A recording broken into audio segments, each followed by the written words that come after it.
Des militaires aux aguets, à la recherche de la moindre tentative d'approche suspecte.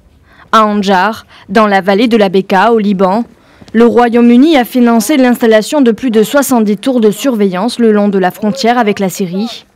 Objectif, stopper les combattants armés venant de Syrie et tentant de rejoindre l'Europe. Selon la chaîne anglaise Sky News, le Royaume-Uni a dépensé plus de 62 millions de pounds, soit 80 millions de dollars, pour installer 76 bases de patrouille. Ces tours de contrôle représentent une nouvelle ligne de défense contre les groupes terroristes, une ligne que l'ambassadeur du Royaume-Uni au Liban qualifie d'extrêmement importante.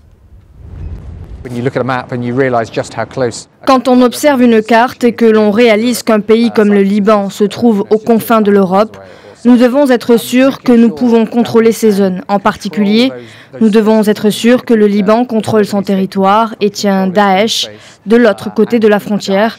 C'est très important pour la sécurité britannique. Cet investissement d'envergure, corrélé à un entraînement soutenu des militaires britanniques et libanais, a pour but d'empêcher que le Liban devienne une porte d'entrée en Europe de Daesh. Dans le même temps, de violents combats ont eu lieu dimanche entre l'alliance arabo-kurde soutenue par Washington et Daesh, après le lancement d'une offensive finale pour déloger l'organisation terroriste de son ultime réduit dans l'est de la Syrie. Après avoir conquis de larges pans de territoire en Irak et en Syrie en 2014, Daesh a vu son califat se réduire comme peau de chagrin ces 2 dernières années.